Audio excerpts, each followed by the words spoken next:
¿Nos quedaremos sin algún tipo de incentivo contributivo para esta temporada? Discutimos este tema hoy en nuestro episodio del Cuadre.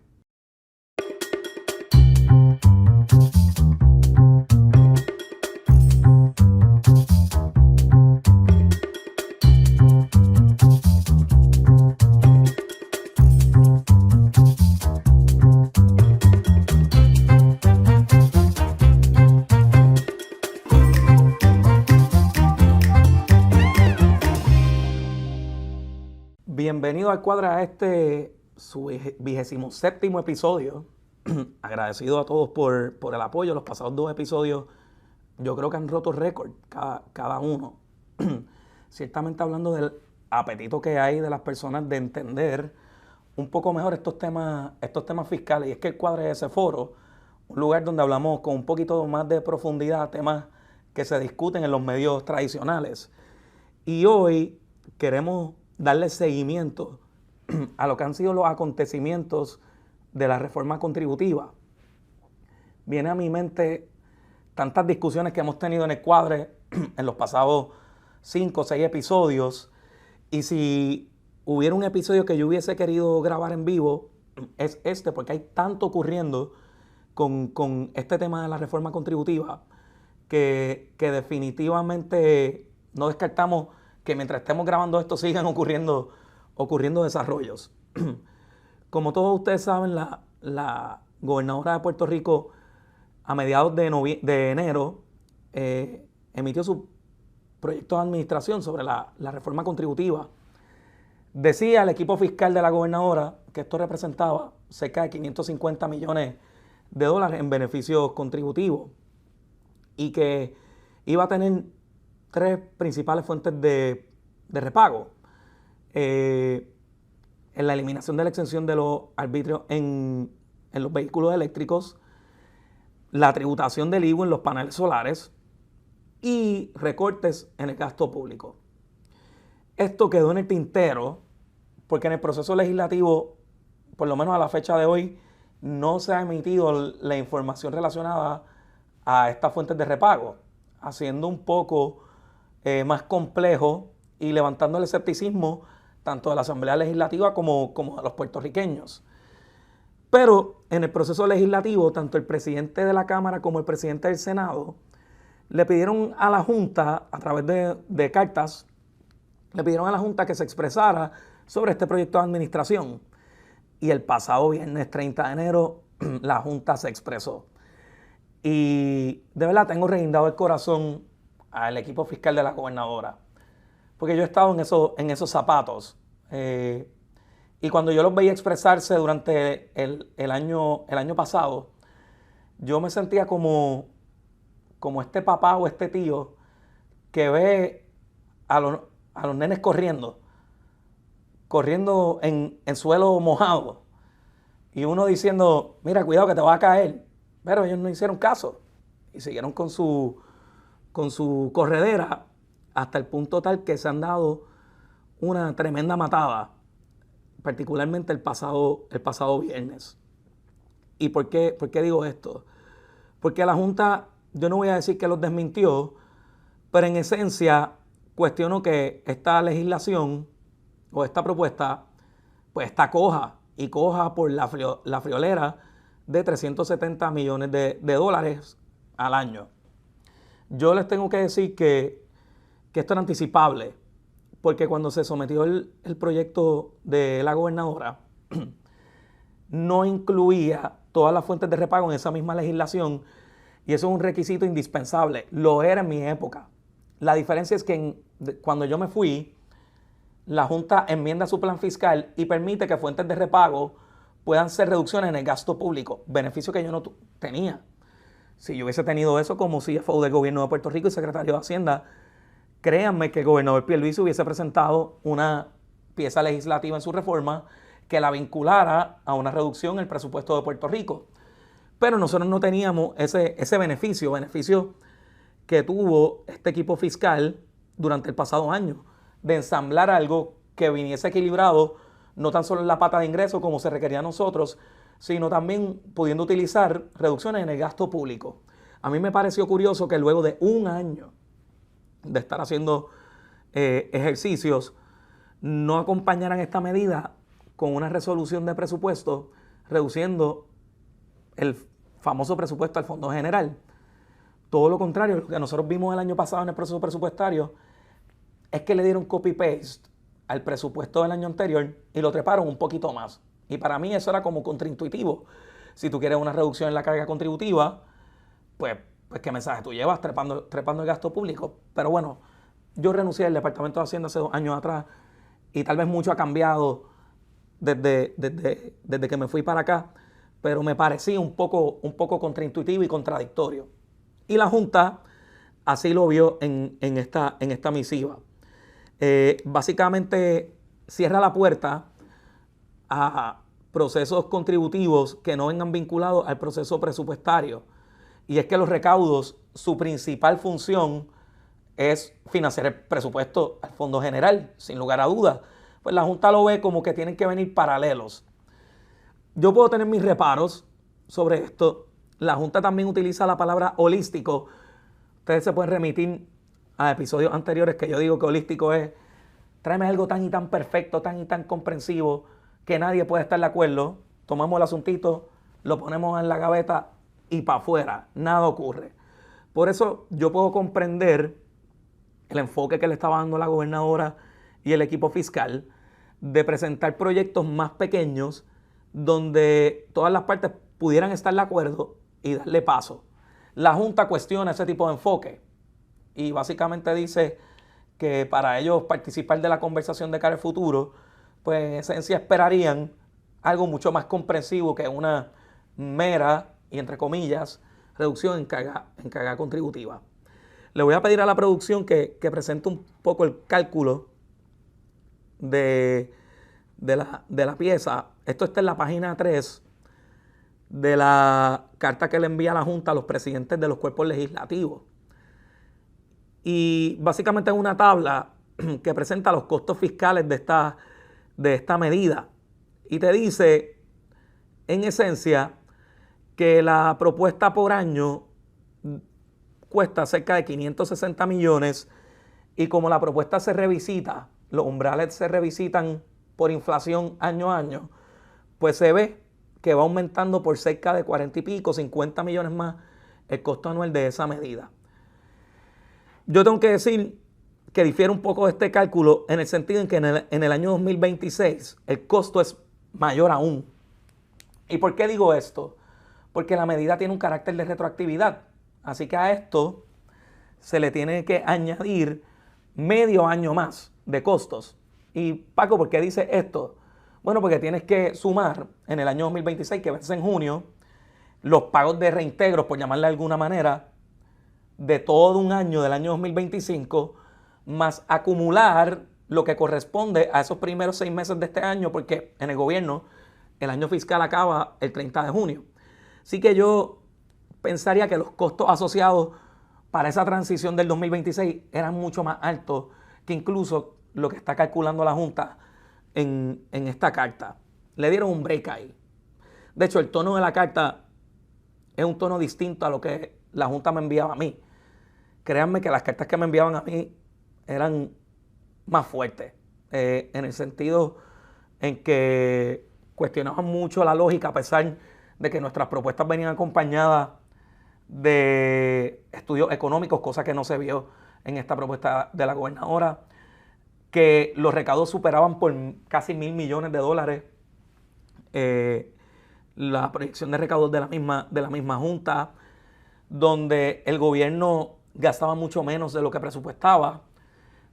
Indistintamente de todo ese escenario, la Junta bajaba con rafagazos. Pero también tengo que hablarles un poquito del enfoque que tuvo el gobernador Pierluisi y los que compusimos su equipo económico cuando presentamos la propuesta de alivio en el 2023. Nosotros apostábamos a 2 cosas: que el gobierno gastaba menos y que eso era constatable porque emitíamos estados financieros.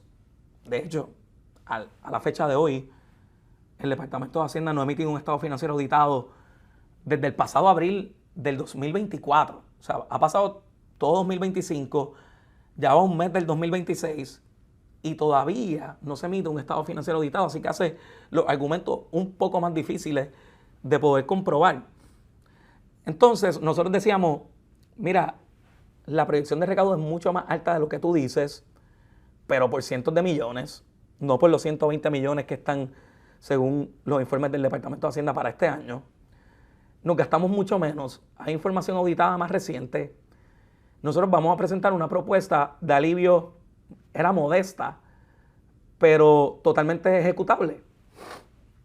Entonces se presenta esta propuesta y yo tengo que decir que sabíamos que esto iba a tener muchos reparos con la Junta de Supervisión Fiscal. Pero también reconocíamos que si la Junta le daba un poco de apertura, algún tipo de reducción iba a venir como parte de este debate. Y le dimos duro al tema. Por eso los estudios económicos, yo expliqué con mucha especificidad de dónde salían nuestros números.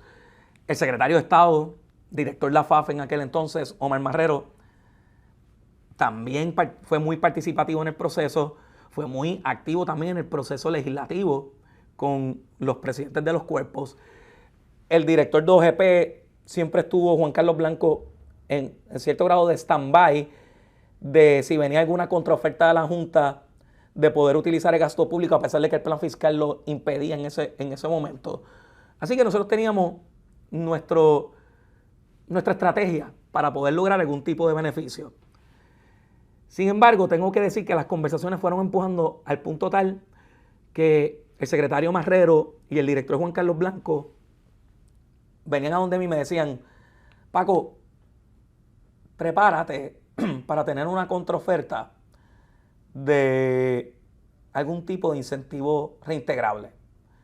¿Y qué es un incentivo reintegrable? Pues en esencia, mirar si tienes sobrante cerca del final del año y repartir parte de ese sobrante a los contribuyentes mediante algún tipo de fórmula. Yo tengo que decir que yo no soy muy fanático de eso, porque yo creo que el sistema contributivo de Puerto Rico se debe corregir, pero tampoco puedo ser terco. Y hay una política pública del gobernador Pierluisi en aquel entonces de acomodo de lugar, repartirle algo de beneficio a la gente.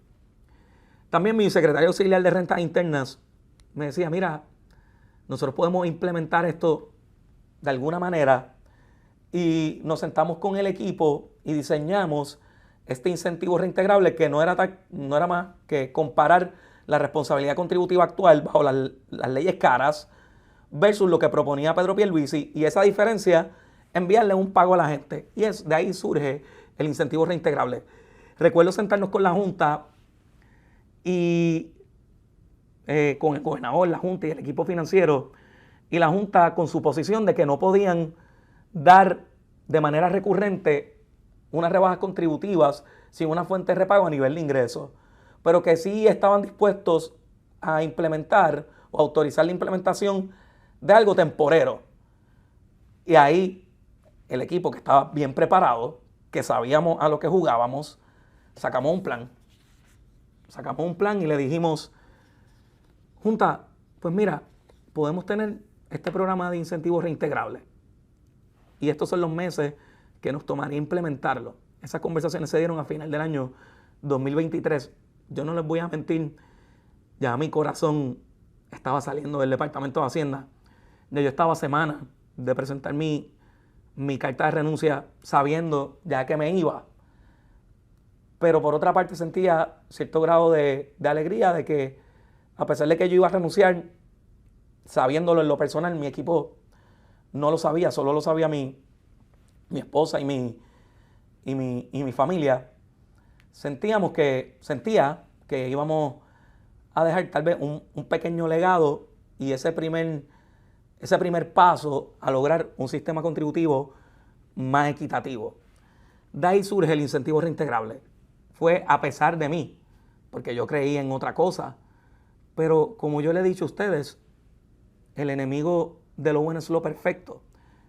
Y sabía que no estaba tan solo en mis manos ni en las manos de los políticos poder proveer un beneficio, un alivio contributivo permanente. Luego de ahí se diseña, se anuncia, yo presento mi carta de renuncia. para desgracia del pueblo puertorriqueño, posteriormente se siguió elevando el gasto público, haciendo la conversación un poco más compleja, porque si tú subes el gasto, pues más difícil se va a hacer poder implementar algo de manera permanente. De ahí surge ese incentivo reintegrable, 200 millones que se repartieron a la ciudadanía, y un gran trabajo que hizo un departamento de Hacienda post mi salida, dirigido por Nelson Pérez y sí, el secretario auxiliar de Rentas Internas, que es hoy el secretario de Hacienda. ¿Por qué no se repartió ese incentivo reintegrable en el año 2025 bajo la gobernadora Jennifer González? ¿Y qué pasó que llevó a la Junta a básicamente cerrar la puerta a una reforma contributiva? Yo les recomiendo que vayan y busquen sus refrigerios, porque vamos a ir a una pausa y regresamos para discutir esto en más detalle.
Bienvenido al segundo segmento.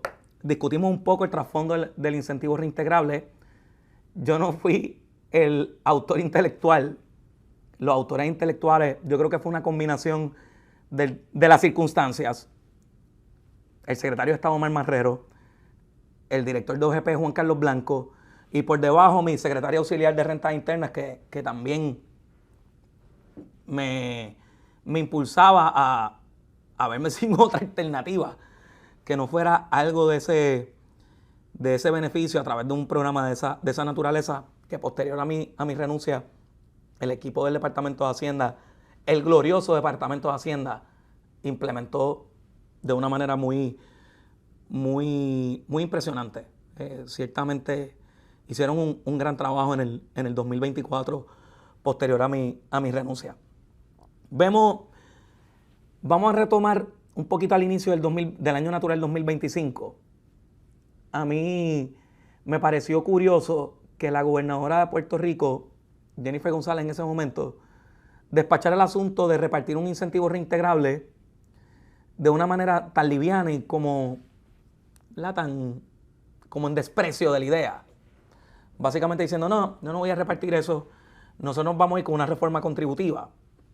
Y yo nunca voy a criticar que se haya tomado un año en pensar esto, porque es que toma mucho. Pero por otra parte, luego de un año, pues uno hubiese esperado que ellos le hubiesen podido responder a la rama legislativa preguntas básicas, como entregar el modelaje. Algo tan básico. El Senado de Puerto Rico solicitó el modelaje.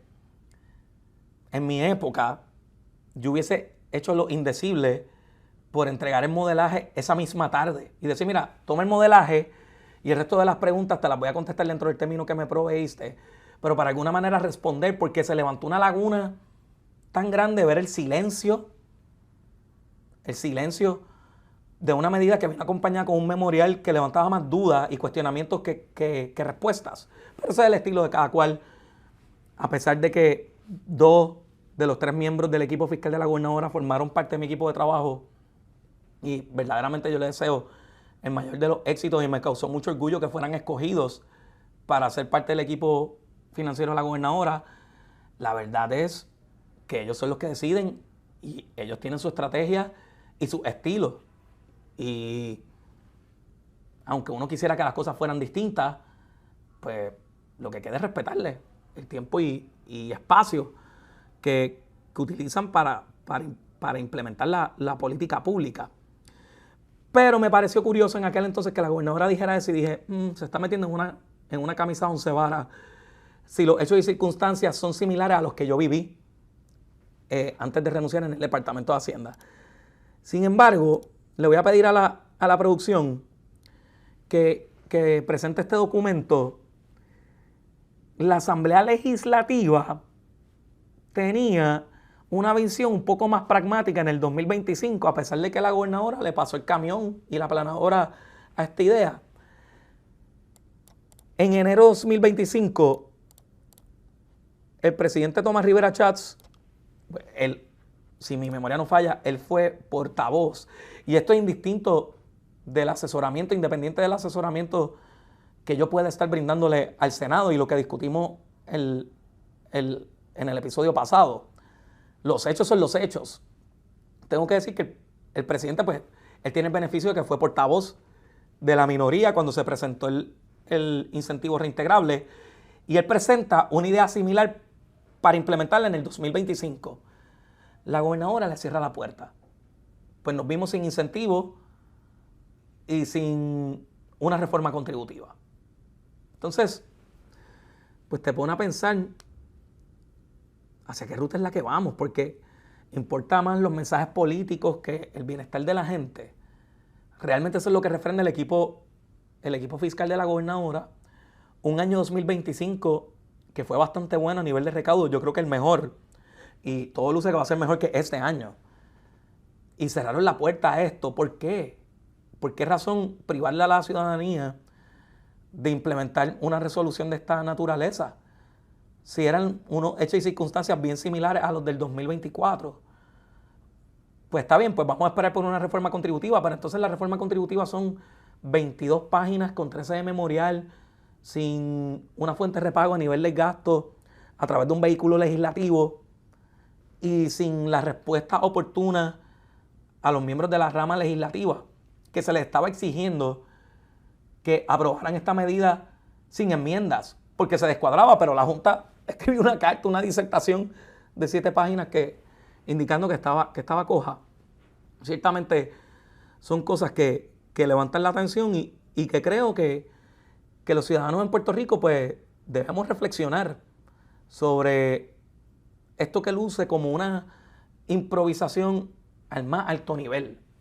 Bueno, la cosa es que la Junta le abre paso a un incentivo reintegrable para este año 2026. Ya lo que pasó en el 2025 pasó, lo que no pasó, no pasó y aunque sea lamentable y triste, pues ya pasó. Y quedan las cosas para corregir el futuro. Ahora bien, la pregunta es, ¿por cuánto dinero va a venir o de cuánto va a ser ese programa de este nuevo incentivo reintegrable, como le quiera llamar la gobernadora? Yo no tengo problema. En mi caso, yo no le cambié el nombre a Suri. Para mí los programas de gobierno son los programas de gobierno. Suri es Suri. Pudimos haberle cambiado el nombre. No se lo cambiamos. Puedo entender quien quiera cambiarle el nombre a los programas. Pero en su inicio, esto era el incentivo reintegrable y era un alivio contributivo que se diseñó por funcionarios de Pedro Pierluisi a pesar de Francisco Párez. Ya cuando se estableció la idea, pues sí, me senté a idearlo con Roxana y con el equipo. Pero créanme que yo no era muy fanático. Lo que pasa es que tengo la madurez de decir, esto es mejor que nada. Entonces, yo tengo que decir que los hechos y circunstancias son un poquito diferentes a los hechos y circunstancias de hoy. Porque en aquel momento los recaudos estaban muy por encima de la proyección. Eso no es lo que está ocurriendo ahora mismo. En aquel entonces se emitían estados financieros auditados más recientes. Se veía el underspending. Probablemente eso esté ocurriendo hoy. Porque, vamos, lo que está ocurriendo es una continuidad de lo que venía ocurriendo hace unos años. Y eso también, el equipo de la Fortaleza debe hacer una reflexión.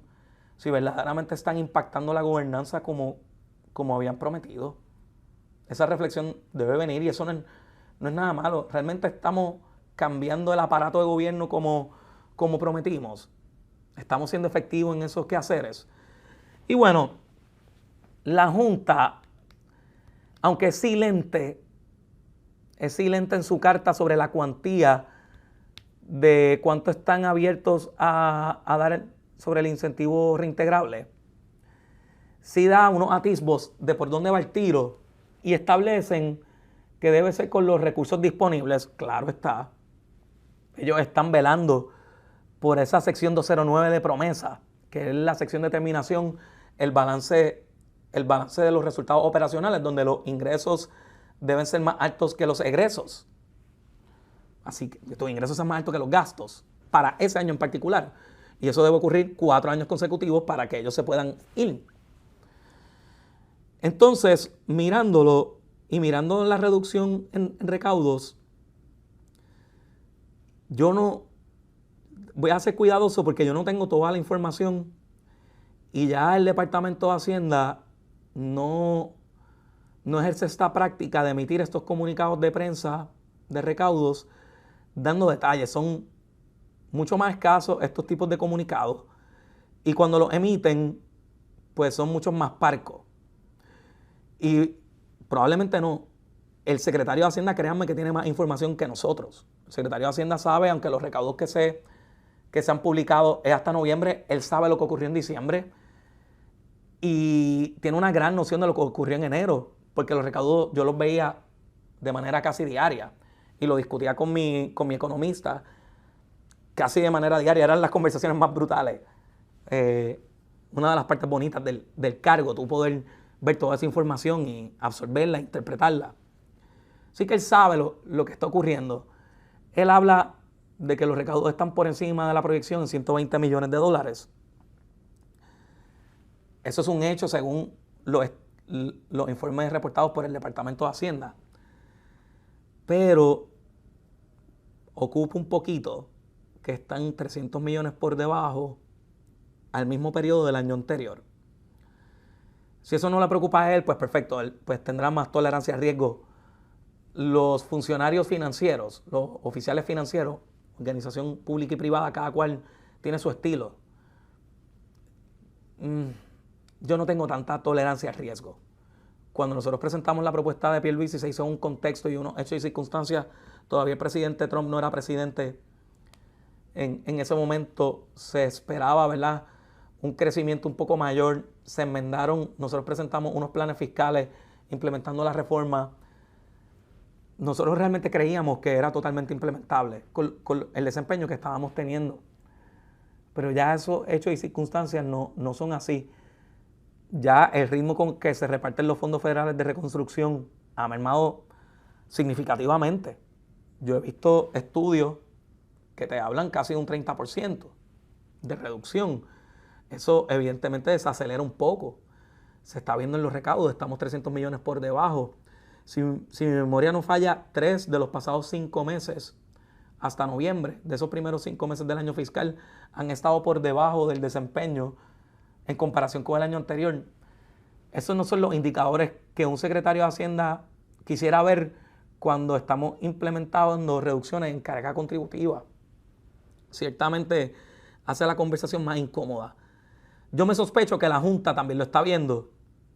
Y qué pena que todavía la Junta y el Departamento de Hacienda, siguiendo una entrevista que dio el secretario de Hacienda en el programa Última Palabra de Tele 11 con Alexandra Lugaro, él habla de que le sorprende lo que está diciendo la Junta y que entienden que no están viendo los mismos números. Me pareció curioso porque es el mismo secretario de Hacienda que está diciendo que estaba en comunicación con la Junta de manera continua para hablar de la reforma. Pues este tema de los recaudos no se discutió. Es raro. Ciertamente es raro y te levanta como escepticismo. Y lo digo con mucho respeto. Él fue mi mano derecha. Y yo le estoy bien agradecido por todo lo que hizo en mi tiempo en el Departamento de Hacienda, pero yo creo que son reflexiones que tal vez se deberían hacer en el Departamento de Hacienda de qué es lo que está ocurriendo y poderle proveer más luz al pueblo de Puerto Rico, porque estamos viendo una merma en los recaudos. Falta los aranceles del impuesto de ron, cómo eso va a afectar, si hay un aumento en los recaudos, por cuánto va a ser. Ya el presidente del Senado le cursó una misiva a la Junta diciendo, mira, esto se puede utilizar. Y evidentemente esto va a matizar un poco la cuantía de ese incentivo reintegrable. Los presidentes de los cuerpos legislativos le pidieron una certificación al Departamento de Hacienda sobre esos balances disponibles, porque estamos diciendo que se lograron unas eficiencias a nivel del presupuesto de Puerto Rico y que ellos lo lograron. Es uno de los planteamientos que estableció el director de OGP. De hecho, en una de sus entrevistas, él critica a la pasada administración. Pues entonces, escuchando esas críticas, reconociendo que para la sección 209 de promesa, tú analizas lo corriente, lo que está ocurriendo en este año fiscal. No miramos sobrantes para atrás. Para que pueda haber una terminación de promesa, tiene que ser los ingresos corrientes versus los gastos corrientes. Si los ingresos superaron los gastos, venciste el examen de la 209 y tienes que vencerlo por 4 años consecutivos. Miren, los presidentes de los cuerpos le pidieron al secretario de Hacienda que certificara que hubiesen balances disponibles. Y el secretario de Hacienda emite esta certificación. Que hay unos balances de una reserva que se estableció en el 2022, de sobrantes del incentivo reintegrable del 2024, que de hecho yo propuse en el diseño, que si hubiera sobrantes se tirara una segunda ronda del sobrante, repartirlo entre los contribuyentes nuevamente, más para el mes de octubre y noviembre. Y les voy a decir algo, me la rechazaron de paso porque dijeron, Paquito, no vamos a implementar eso porque hay una posibilidad de que podamos hacer otro incentivo reintegrable en el año 2025. Y la gobernadora cerró ese paso, para estar claro. Pero volviendo a la certificación, hay balances disponibles del año 2022, balances disponibles del año 2023, y aquí yo creo que hay un typo. El secretario se refiere a balances del 2024, del año fiscal 2024. Y certifica que hay 813 millones de dólares disponibles. Nadie pone en duda que haya el cash. Todo el mundo sabe cuánto tiene la cuenta del secretario. Yo hubiese pensado que estábamos hablando de qué partidas del presupuesto de este año, no de años anteriores, no se van a utilizar. ¿Por qué? Porque de lo contrario, girar contra balances de años anteriores, adivinen qué ponen en riesgo. La sección 209 de promesa, que es la terminación de la Junta. Si me preguntan a mí, creo que esta certificación es insuficiente. En cierta medida, pues la rama ejecutiva está jugando a arriesgarse sobre la sección 209 de promesa. Creo que tal vez el riesgo está calculado en el sentido en que yo creo que el gobierno de Puerto Rico puede tener ingresos por encima de egresos por bastante, particularmente porque las aportaciones al fideicomiso de pensiones no se deben considerar como un gasto, se deben considerar como una reserva. Así que no es un gasto en particular y eso les da cierto cushion. Pero Puerto Rico, miren la intención, no tienen ningún reparo en comerse los márgenes de golpe y porrazo, sin presentar reducciones en el gasto público. Eso es lo que estamos viendo ahí. Y yo creo que esa debe ser la reflexión.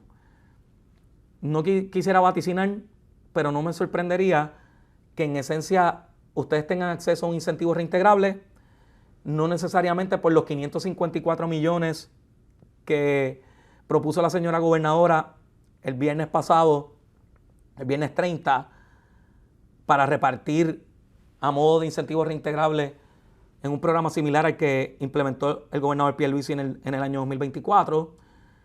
Y ciertamente te deja estar sabiendo, te deja saber el tono y el apetito al riesgo que tiene este equipo, que proponen reducciones corrientes con sobrantes de años anteriores, propusieron tal vez una reforma así, sin unas fuentes de repago, y que al sol de hoy no le han dicho a los puertorriqueños a través de la Asamblea Legislativa dónde iban a hacer esos recortes corrientes para asegurarse que en lo corriente estemos balanceados. Así que hay algo ahí que no cuadra. Y para eso está el cuadre. Si les gustó este episodio, oprime like, dale a la campanita, suscríbete al canal de Jugando Pelota Dura y nos vemos en la próxima.